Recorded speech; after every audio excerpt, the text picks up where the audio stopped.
All right, man.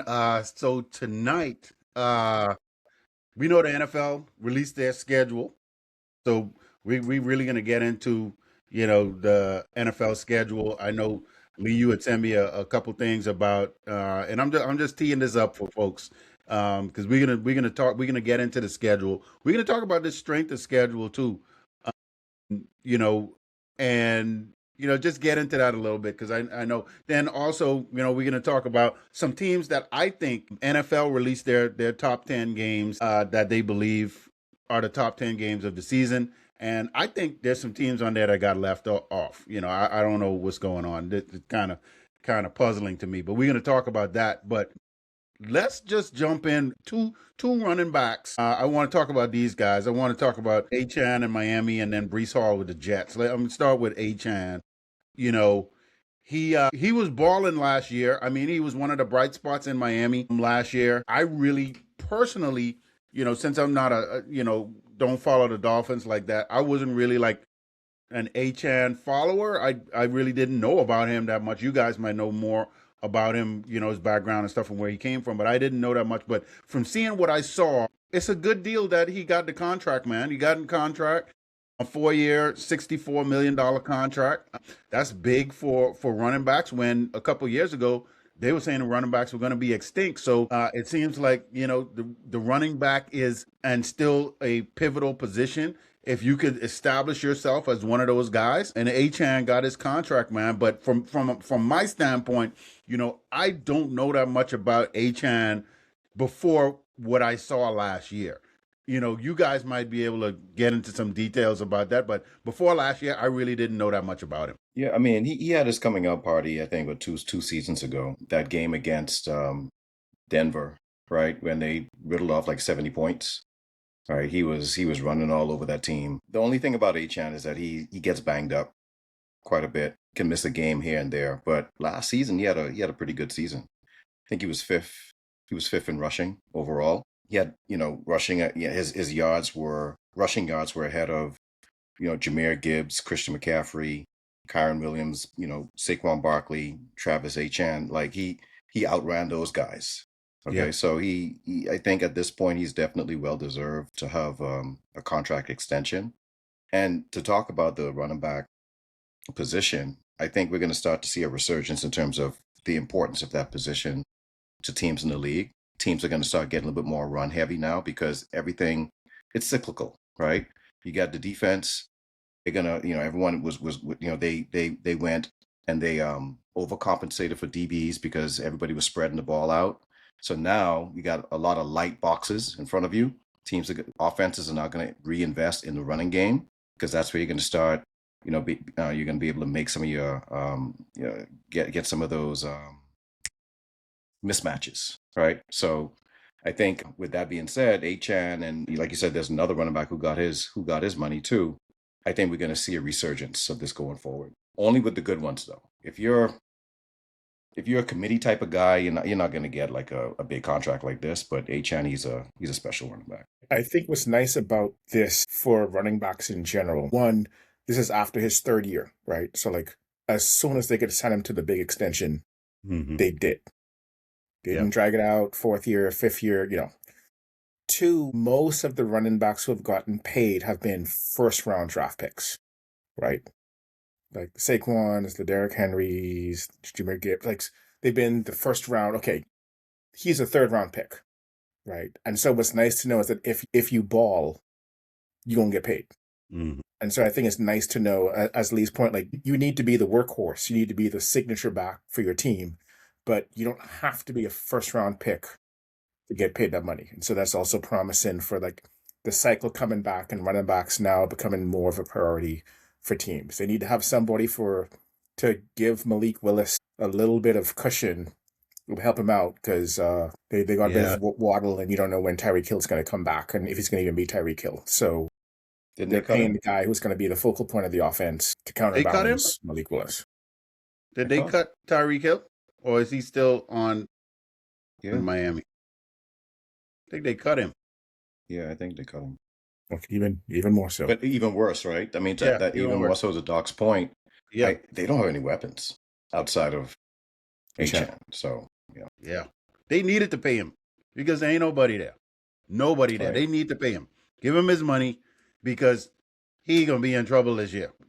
So give him his money because he gonna deserve it. Because when they load up them boxes on him, he gonna deserve it every weekend, week in, week out. He gonna earn it. And they don't have a line either. So, boy, that's gonna be tough. Real quick, I forgot, because he's a third round pick, they don't have the 5th-year option. So this would have been the last year. That's true. Yeah, Yeah. that's a good point. So That's a good point. I don't know if he's going to make it like unscathed, this season with the lack of an offensive line and to Link's point, the fact that everything is going to be on him. Yes. Everything's going to be on him. So the box is going to be stacked. There are no threats on the outside. It's going to be tough sledding for him this season, I believe. Yeah. And then you had Brees Hall. Brees, got his contract. Now the wording on this was interesting because they said 3 years, $45.5 million. They said it was worth up to $45.5 million. So what that's telling me is there's a lot of incentives that's in there that he has to hit. And so with Brees, I know he was looking at all his boys leaving the team, and he was at one point during the season, he was like, man, shoot, I need to get out of here too. Yeah, it's time for me to go too. But they kept him around, gave him his money. I think it's really, and I guess we need to do some research on that, but I could look that up. It seems like it might be heavy incentive laden. He got a hit. I mean, everybody has incentives, right? Everybody has incentives, but when the wording worth up to $45.5 million is telling me that there's some big incentives that's in here for Brees, but he got paid. I think right now he might be the 3rd highest paid running back in the league, I want to say, with this. And so again, I mean, look, it's they got some new pieces. They got some pieces on offense. I think that Brees is going to be a good part of that. Is he, as you guys break this down, is he a franchise back? Is Brees Hall one of those franchise backs that you could say he's a workhorse, like a Derrick Henry kind of guy where, you just turn around handing the ball and he's going to do his thing. Is he that kind of back, or, is he, I don't know. The jury might be out for me. I still don't know. I'm interested to see what you guys say about it. Well, he's another one of those guys who gets banged up, right? He definitely has the potential of being, the main guy, right? A franchise back. Definitely. I mean, he has all of the athleticism and the potential in the world. But he gets banged up. He gets dinged up. He misses games here and there. And that's the only thing really stopping him from being that guy, along with, of course, not having put support over his tenure with the Jets, right? I mean, that has to be stated. I mean, they were, and I mean, they had talent at some point, but the coaching is also a part of that equation, right? For some reason, they couldn't put things together when they did have some talent there, and now the talent is gone, and now they have an influx of new guys coming in. It's like a start over type of situation. But if he stays healthy and he's able to consistently, do his thing on the field, yeah, he can definitely be a franchise guy. Yeah, I think I like the way Lee says it. He has that potential. He's with the Jets. For the talent he has, he doesn't score a whole bunch of touchdowns. Now, how much that is just the Jets being the Jets and the lack of talent, not just, especially with the line, how much help is he getting with the line, getting down, goal line, red zone, when they do get to the red zone. The Achan contract now puts Achan third. So Brees Hall was third. Gotcha. And then Achan, he jumped him. The Brees Hall contract was $29 million guaranteed in the first 2 years. And then he's got like a $5 million sign-in bonus and a $5 million roster bonus coming up. Okay. And then he gets like these 300, like each year, depending on number of games he plays, he gets up to, I think, $340,000 in a roster bonus per game played kind of thing. So getting back to Lee's point, if he's missing games, then he's not going to get to that full, $46-47 million. So that's part of the incentive, is just the more games you play, the more bonus you get. So yeah. But yeah, it's going to be interesting to see what happens this year with them and Geno coming back to the Jets and what they're going to do. Are they going to lean on Geno? Or are they going to feature Brees Hall even more? Yeah. Yeah, that's going to be something. Look, on the last podcast, I picked the Jets as the team that I think could go from worst to first, right? So I think he's gonna be really instrumental in the offense. So hopefully he can stay healthy and stay in the game because they're gonna need him. They're gonna need to lean on him. Gino, like you said, Doc, Gino is one of those guys that he's gonna be solid, but Gino does not need to have 50, 60 attempts per game, right? You gotta balance Gino out and get that running game going and then balance that off. We'll see if the offense could even. I mean, they got weapons. They got Sadiq. I mean, but let's see if they can really use him. Can they use?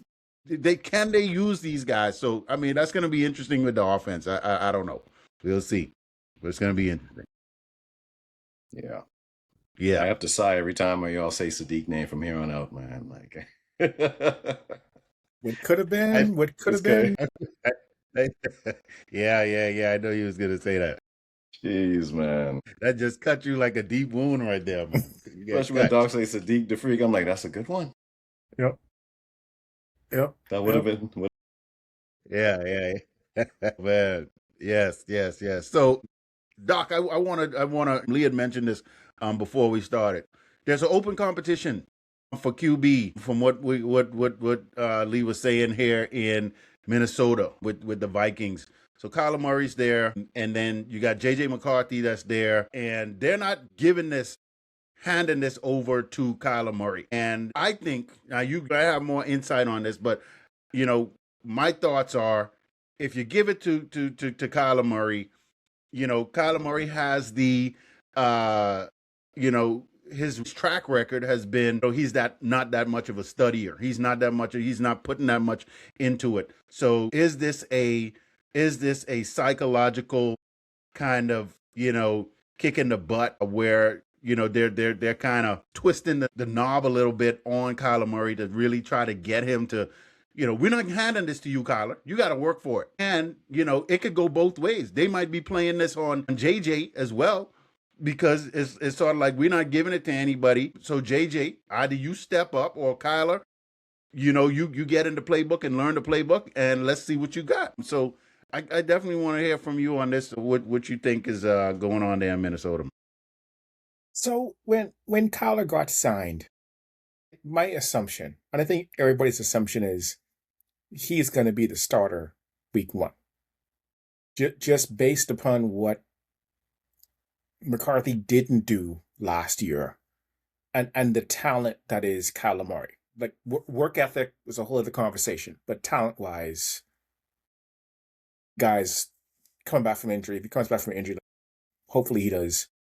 Talent-wise, he's top 10 quarterback in the league, talent-wise. The work ethic's always been the issue. And so when you kind of hear this, it's like, okay, well, is this them trying to light a fire into him? And remember, we can't franchise tag him. So if he balls out, he going to get paid by us or some other team, right? It's like a 1-year deal in essence, and we can't franchise tag him, right? But if this is for him, that's a problem, right? Where you get this 1 year to do your thing and already it's like, hey, we might let someone else be the starting quarterback just to let you know it's an open competition. I'm guessing it's more for him than for McCarthy. I think for McCarthy, it's like if we don't see solid improvement, he may not last this season with us, but it will be his last season with us. Because we're going into year 3, and it's like we've put you in some games, you've struggled. Now, Brosmer struggled even more than him, but like you've struggled and you're supposed to be the guy to kind of give this team the ability to compete over this time period on the young quarterback, the cheap quarterback contract, and we've gone backwards, not forwards with McCarthy.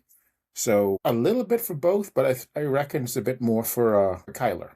Because, I mean, open competition, yeah, but where's that going to get us? And to the point, they told McCarthy they were doing their best last year to not crown McCarthy as the quarterback 1 until, preseason. And that didn't get us really anywhere. So we'll see how things play out. But I'm hoping Kyler's in the books learning O'Connell's offense, and we get to see, the 2026 version of Andy Reid's Michael Vick kind of thing. It's a long shot, but I think if this man actually knows the offense with his scrambling ability, we'll have a very nice offense to counterbalance the defense we got with Brian Flores. Michael Vick, that's a good wish, but that's a Man stretch. can dream. Man can dream. But Yep. I mean, yeah. But no, I have something to say to that. Just a rebuttal there. If I was to, make an educated guess, I would think this is more of a last ditch effort to see something out of JJ, rather than, try to put any kind of spark under Kyler. Kyler's coming in. He's on the league a 1-year league minimum veterans contract, right? And so, and it's not really even a 1-year thing just for him to come and improve anything. It's the mere fact that Cardinals are still paying him. Okay. Yeah. So he's still getting paid this season coming up from the Cardinals. It doesn't make any sense for any team to give him a long-term contract at this point coming in. So he's going to go wherever he went, he was going to be on a 1-year contract until that agreement with the Cardinals had expired. Now coming in, for O'Connell to say, okay, this is an open competition, right? Again, I think this is more so, one, Kyler, yeah, of course, we're not just going to give you anything, right? You're going to come in and we want to see how you ingratiate yourself with the team. Are you able to pick up on this playbook? Of course, you want to do your due diligence there. But I still think that there's just an inkling of, hey, JJ, come on, this is the last chance. Show us something. Can you do something, right? But I think we both missing the dark horse in this whole situation, right? Because Carson Wentz is still on this team. Carson Wentz is still in the quarterback room. Say it ain't right? so, man. Say it It ain't is. so. He is. He Yep. is. So Yes, he is. if this is an open competition, he is also part of that equation to possibly get the starting position. It's your boy, right, Links? That's a joke, man. Your That's a favorite. joke. Your favorite. Don't go in that direction. Don't go over there. I mean, we would be remiss not to mention him. Yes. He's going to be a part of the situation. Yeah.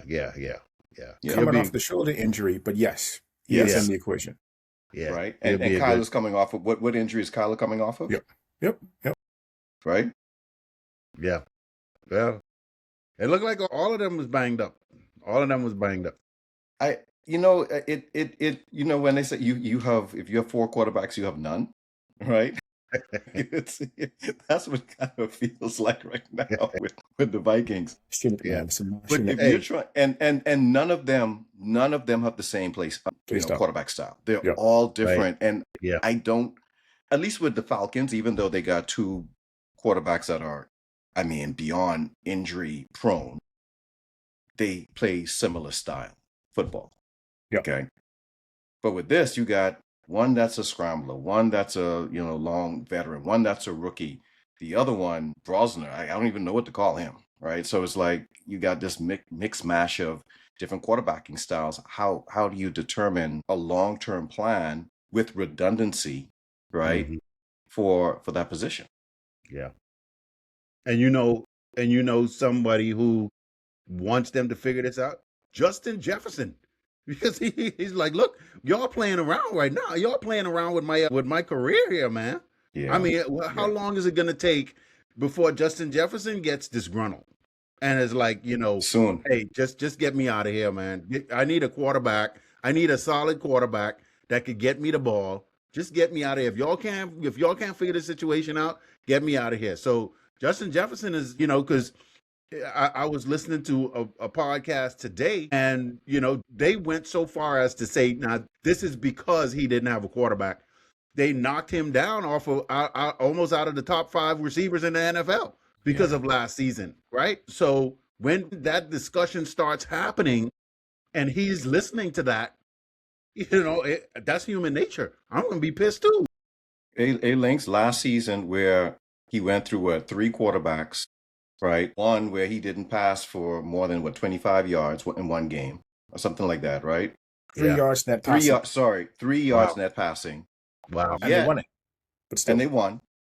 Yet he still had 84 receptions for over 1,000 yards. That's crazy. That's crazy. That is crazy, man. Wow. Yeah. They need to, He need to figure that out, man. Get that man a quarterback. Let him do his thing, man. Because he need it. He need it. Don't want to see a pissed off Justin Jefferson. They used up a lot of grace. Like that Goodwill jar, be trying to put stuff in for the, yeah, that got used up all last season. So Absolutely. if you struggle, Yeah. So all right, let's talk about these top 10 games that NFL.com has kind of put out there. Yeah, we'll just talk about. I'm gonna read these games off, and then we could kind of talk about them. So here they go. Top 10 NFL games 2026. This is according to NFL.com. They got the Los Angeles Rams, Seattle Seahawks. Obviously, that is a Christmas Day game on Week 16. That's going to be big. I think that's going to be big again. That's going to be a big game. Definitely. Lee, I definitely would like your commentary on that, because as a Christmas Day game, we coming down to the end of the season, and we trying to figure out jockeying for position and stuff here, and trying to figure some stuff out. That's going to be a good game, man. Yeah. No, I'll be definitely looking forward to that one. I think that's a good spot to put that type of a matchup. Don't want to call it a rivalry yet, but not to say that they're not a good team. I mean, of course, they just won a Super Bowl, right? But over a long period of time, I still see the 49ers as our rivals in this division. But that being said, right now, those are the two, I mean, you can say the two top teams in the NFC, even though they're in the same, as well as, in NFC West. So that being said, if they keep true to the billing and they produce the way we expect them to produce, and we know this, the NFL, anything could happen. But if it does go, the way that we think it's going to go, that's going to be a heck of a matchup. And it will probably determine again, like it did last season on that Thursday night game late in the season, where it kind of dictated who was going to get that number one seed in the NFC. This has that same potential. Yeah, I mean, this was in essence the pre-Super Bowl last year. Seattle lost their running back. They drafted someone to replace him. Rams got better at defensive back, which was like the one relative weak spot they had on the defense. So yeah, this is shaping up to be, Ali Frazier 2, right? Like this is the matchup folks want to see, especially with it likely determining number one seed, who's going to be the wild card, and they're likely to potentially face each other a third time, with whoever wins this one determine who's going to have home field for that playoff game. So, hey, we putting a lot of expectations on this. One of these teams could implode, man. One of these teams. That's why I said that. Anything could happen. Yeah. I don't take look. I don't take nothing for granted in this league, but I don't. Right. I don't believe like the whole pre-ranking before the season start, like, and even with this, when we get into this whole strength of schedule thing, right? Yeah. I don't give it one iota of validity. It doesn't matter, because we don't know what's going to happen. We don't know who's going to get hurt. We don't know who's going to just surprise you, right? Coming into the season, anything could happen. The team that you think is going to be a bottom feeder, they can end up being a superpower. You have no idea. Yeah. You know what I'm saying? But going back to the, to last year with us in Seattle, what was so funny, that NFC Championship game that we lost to them, and then one of the DBs for Seattle, when they were playing the Patriots, they were on the sideline talking with Drake May, saying, "Oh yeah, we're going to get a pick," because he's not like Stafford. He just follow his eyes. If you follow his eyes, you're going to get the ball. And then that next series, they were just they were picking him off. So again, if it stays the way that we think, if it goes the way we think it's going to go, this is going to be a good matchup. But Lynx, again, I mean, to your point, we don't know what's going to happen. So I'm going to go down these games here, and after that, just tell me what stands out to you guys. So the other games on the list, they have Kansas City, Buffalo. That's going to be like a Thanksgiving game, the 8:20 p.m. game, Thanksgiving. Then we got Green Bay, Chicago. That's again, that looks like a Thanksgiving game. Also looks like. Hold on, let me see. 26. There must be a typo on that, because they have that game at the same time, unless it's on a different channel. Let's see, NBC. Yeah, that must be a typo. So they kind of messed that up. But then you got Baltimore. They even have it in the same stadium. The same stadium. somebody cut and paste, and they didn't they didn't do what they were supposed to do. So yeah, that was a cut and paste job right there. And so you got Baltimore, Pittsburgh on December 20th, and then we go down Buffalo, New England. That's December 6th. Then we got San Fran and the Rams. Yep, that's going to be another good one, like you say, Lee. That one's going to be in Melbourne, Australia. So that's an Australia game. One. Then we got yes, and that is week 1. Yes, and then we got Denver, New England, and that one is going to be determined. They hadn't really figured that one out yet. When they're probably gonna slot that in there. Then you got Kansas City going to Seattle to play the defending champions in Seattle, 8:20 p.m. Then you got Baltimore Bengals. I don't know why they got that on there, but anyway. Then they got New England, Seattle, and that one is a Wednesday game, September 9th at 8:20 p.m. So with those games, what kind of stands out to you guys if you guys could, look at one of those games that they have on this list? I don't know why the Bengals Baltimore on there. Or what was that? Bengals who? Let me see. Let me go back to this. No, it's Bengals Baltimore. Bengals what's Baltimore. What's worse than that one is Baltimore Steelers. Baltimore Steelers, Right? yes. Like They don't even have a quarterback. Come on, man. So what? Old man came in. He came into Pittsburgh and left without talking to the team last week. Why am I not surprised? Right? He didn't talk to the Yeah. team. No. But I don't understand how Omar Khan is still the GM. He needs to be fired, man. Right? For you to have this position, have the team languishing at this position for this long, right? And then put all your chips in on Aaron Rodgers, not once, but going into this season too, without a solid contingency plan. Not one bit of a contingency plan, right? Yes. That's, to me, that's a fireable offense. Because there's really no excuse for this. Malik Willis was out there, right? You could have gone after him. You could have gone hard after him. Yes. And he knows how to play in that cold weather. Right. Okay? Like, I don't understand the Steelers being in this position with Aaron Rodgers. It doesn't make any sense. For all the things I said about Aaron Glenn, the smartest thing he did was tell Aaron Rodgers, come from around him. We're not even entertained to his face. I want to tell you like a man to your face, right? Come from around here. We don't want you. No. To your point, Lee, for those who weren't sure Pittsburgh's mediocrity was Tomlin or Omar Khan, y'all about to find out. Yes. Y'all about to find out. Yeah. That's a good point. Very good point. Because it's Mike McCarthy. You're putting your faith in Mike McCarthy to outcoach the talent Omar Khan has not amassed. That's another fireable offense. Why? Why Mike McCarthy? Of all the people. The quarterback whisperer. Man, I mean, all of these coaches out here, I mean, I'm talking about young coaches. I'm talking about coaches that are up and coming, bright guys that they could have interviewed. And it goes against the norm for the Steelers, because normally they do pick up an up and comer that nobody saw coming. Yes. It was like that with Tomlin. It was like that with Cowher. Like nobody thought that those guys were big time candidates, and then they come in and have this longevity of success. Yes. Right? To have a retread like McCarthy, that's very surprising. Yeah, it's very, very surprising. I don't know. Maybe he's a stopgap. They're gonna fire him after the year or something. I don't know. That's crazy.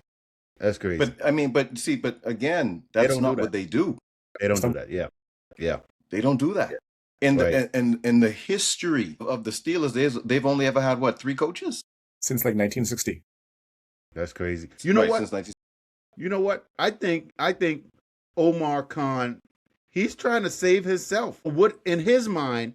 In his mind, he's saying, you know what? Instead of me get an up and coming coach, let me get one of these retreads who probably know the system, who probably know this and that, and they can come in and help the team win, which will make me look good, which could keep me around. That might have been his thought process, because, I mean, which don't make sense, because you saw what Mike McCarthy has done, and he had a team pretty much built for him. And then you go to in Green Bay, then you go to Dallas, and lie right off the bat. You didn't watch any film. I mean, that tell you right there. I mean, right off the bat. I mean, that right there, you shouldn't even ever get hired ever again. If me or you do that right now, are we getting hired? No way. No way. This is you ridiculous. Get the job and then you tell them, nah, I didn't watch any. But you said you watched the film. You said nah, I didn't. And you get hired again? Hired again. Don't even make any sense, man. Yeah.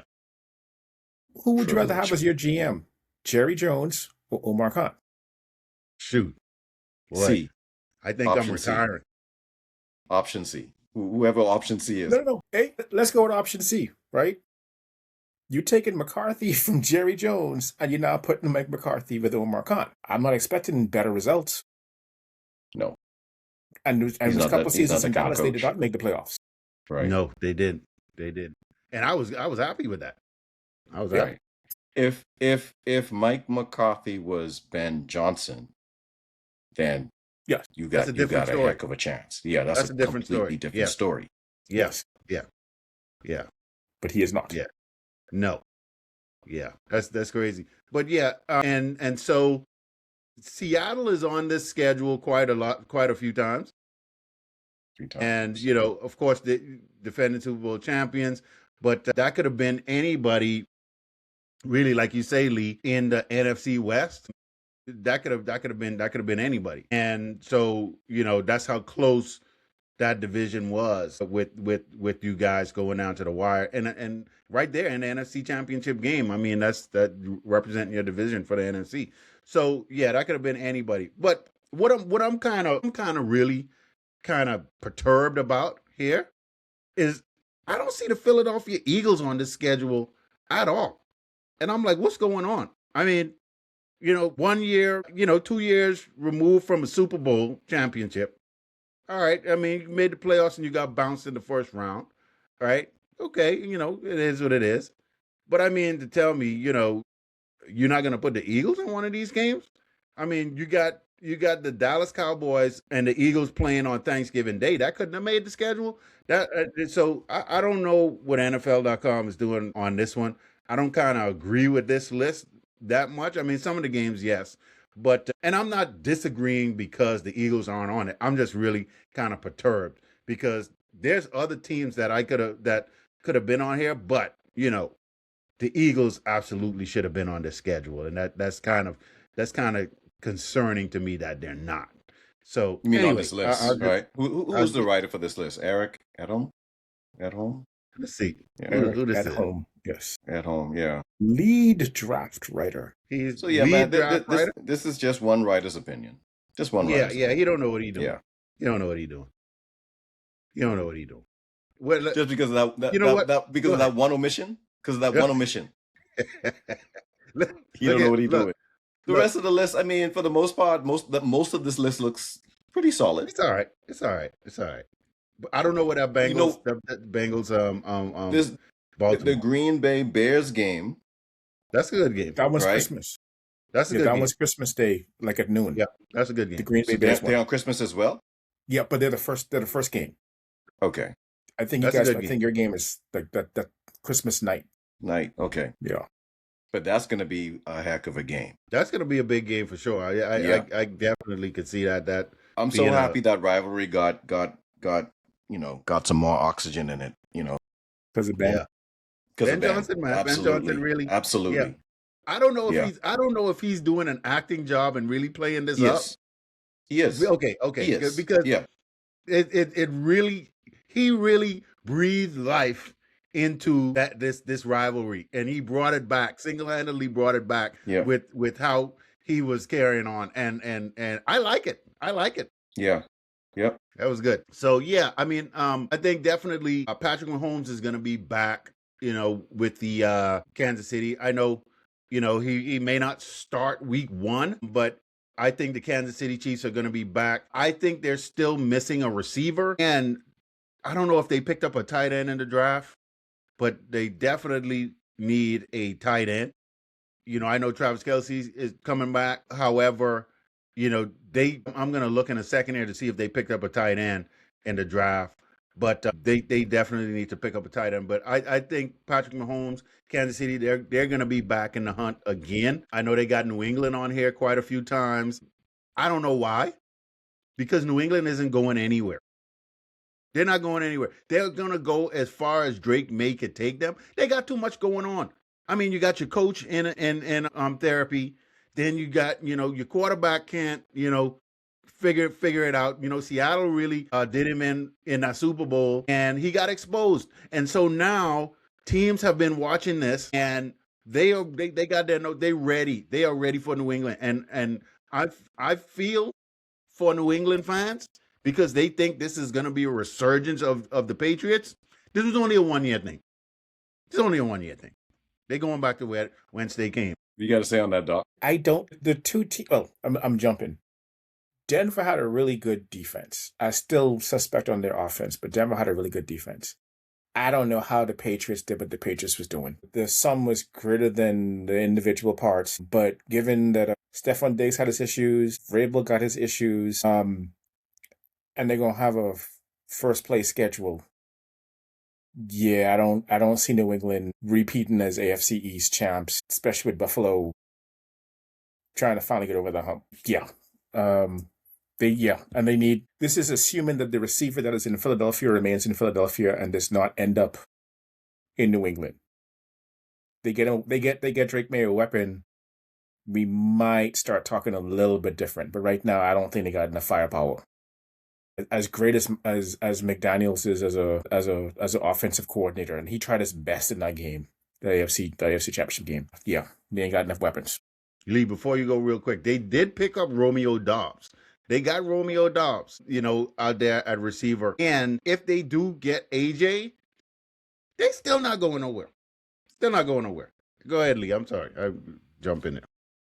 Romeo Doubs. Romeo, I can't catch Doubs. I don't get it. Look, the Patriots last season, I think, we have to acknowledge the fact that they did have a very easy schedule as well. I think they had one of the easiest schedules for a team that has made it to the Super Bowl. So that was part of the equation of what helped them with their success. They capitalized on it. Of course, what were the fans saying last year? We got to play who's on the schedule, play who's on the schedule. I get it, right? That makes sense. But by all comparison, the schedule, it was easy. To Doc's point, it's going to be interesting to see now that they have a first place schedule, what that's going to look like coming into 2026. If they don't get AJ Brown, if the team stays the way that it is, and then with all the turmoil, their head coach, you can't tell me that's not going to leak over, right? Because at this point, it's impossible for him to be 100% focused on his duties as needed. And it was evident over the fact that he couldn't even be there for all of the, for the draft, right? He had to take a day, right, to handle personal situations that he put himself in. So that's going to continue as it should, because he put himself in that situation going into the season. And, how that's going to play out, not sure. Drake May, there's more tape on him now. Teams are going to be able to study up and figure him out. And if they're not able to adjust, then that's going to be a problem. But luckily for them, they do have a heck of an offensive coordinator. I think that's going to be the only thing that really, really keeps them steady is Josh, right? The OC. The fact that they have him and, he's proven and he's gotten Drake May to play the way that he did last season, they have a chance to at least remain relevant and potentially still be in the running for winning the AFC East next season. Outside of that, I don't know what the defense is going to look like with Vrabel conflicted, so I don't expect much from them. I don't think that they're not going to be as dominant or as successful as they were last season. I don't think so. Right. And, to your point and flipping over to this strength of schedule, right now they got them, and thanks, Lee, for providing this, the Pro Football Network strength of schedule. They have New England at number 11.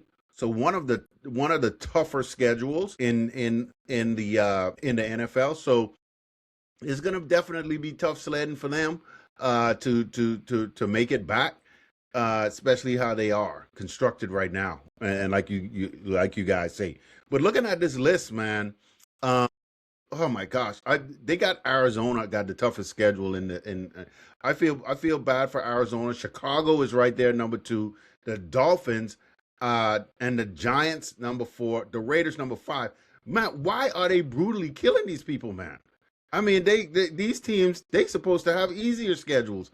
I don't know how it all shakes out, but I think you guys made a good point earlier with the Cardinals because of the division they're in, Doc and Lee. I know you guys had mentioned that before. So yeah, but it's a brutal schedule for Arizona and those top teams. I think it goes to the top schedules here around the midway point. Lee, I know you guys are around 16, so you got a tough schedule, and then after that it kind of wanes off a little bit. Yeah, I'm not concerned about the Bears, even though they're number 2. I'm not concerned about them having a tough schedule. I think if you have a good front office, a good head coach, and a good quarterback, you'll be all right.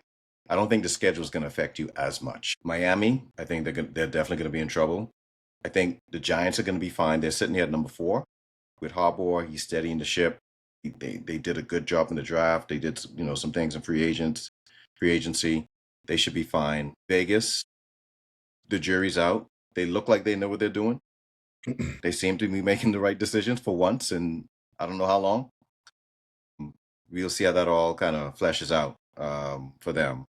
And then the Chargers, I'm not concerned about them either. I think they're going to be fine. Going down to the bottom of this list, right? You talk about the Rams. We're in the middle, 16. That's fine.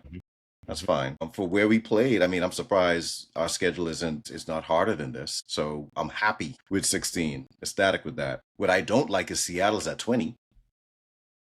How'd that happen? Right? Yeah. Seattle's at 20. Philly's at 24. Okay. I could kind of understand that with the season that, they kind of had. Yeah. But still, y'all made it to the playoffs, right? So, yeah, don't get it.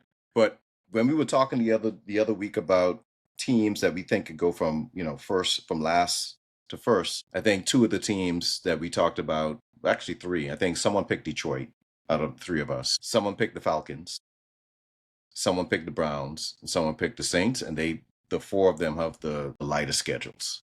Yeah. Right. So yeah, we should see out of that 4, right? We should see a big jump, I think, from 1 or 2 of those teams. I think Detroit and the Falcons for sure are going to have a good season. Yeah. No, I agree with you. I think especially Detroit in the NFC North, there's no one that's a runaway favorite. I'd probably say the Bears at this point in time, but they're not like a runaway favorite in that division, right? So that division is really up for grabs, as is the NFC South with Atlanta, right? Like, it could be Atlanta, it could be New Orleans, right? So yeah, that's also up for grabs. That is true. Yeah, New Orleans it's a toss up between those 2. Yeah. Right. So Cleveland, we'll see based upon what quarterback they even go with, what happens in Cleveland. But with Baltimore, well, even Baltimore's a little shaky coming into the season. So yeah, with the new head coach, mentor. Yeah. Mm-hmm. So yeah, that's the fun of the league, right? So somehow, some way, everyone seems to be got a chance going into the season, except Arizona. We don't really expect Arizona in the NFC West to. I mean, even the Texans. How are Texans sitting at 21? And Denver's at 22. The thing about with all of this, these are definitely assumptions because, like we said, anything could happen in the NFL, and these teams can, who, like you said, Lee, teams that you didn't expect to be where they are, ended up being there. Who knew that Seattle had a good enough team coming in that they were going to win the Super Bowl? I don't think how many people picked Seattle to win the Super Bowl. I don't think that many people picked Seattle to win the Super Bowl at the beginning of the season. So, these expectations are there. And I think these teams, there's going to be some shockers. There's definitely going to be some shockers with some of these teams. And some of the teams that you expect to win aren't going to win and flip-flop. So, yeah, it's unpredictable. And that's why we love the NFL, man. That's why we love watching it, because it is a soap opera, according to Jerry. Do we have a team going into 2026 that has a solid defense, like a really like playoff caliber defense with a new veteran quarterback coming in that could possibly right the ship and flip things over? Hold on. Okay, Minnesota?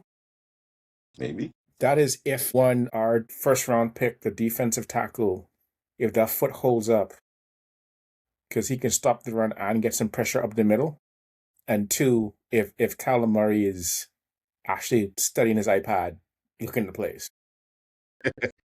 His eyes are actually on the screen looking at the plays. But yeah, if we get 90% of what Kyler Murray is supposed to be, but actually like knowing the plays and not just Willie beaming it, yeah, we got a legitimate chance to compete in the NFC. What was the quote, Doc, that he made some years ago about not having to It was along the lines of, yeah, he don't need to study it. He just feels it and does what just comes naturally to him. Yeah. Right. Well, I hope that philosophy has changed. So no, man, for the Vikings' sake. But yes, for their sake. But to Lee's point, like the defense we have in Minnesota is a really good, underrated defense, right? And if we can stop the run to force folks into second and long, third and longs, that's where we get the turnovers and the 3 and outs. The only quarterback in the NFC that doesn't seem to sweat that defense is Matthew Stafford. That man has seen everything and then some. So that's the one quarterback in the NFC where it's like we ain't confusing him. But just about every other quarterback has to sweat third and long against that defense. Right? We fully would be playing Stafford fools you with his eyes, so it all cancels out. Yeah. He just need to go ahead and retire, man. Go ahead and retire. Nope. What? Retire. Stafford. Come on, man. They got Ty. Why? What? Let's see the rookie. It's time for the rookie. It's time for the rookie to get going, man. They got Ty. You know, I've been watching a lot of Ty tape.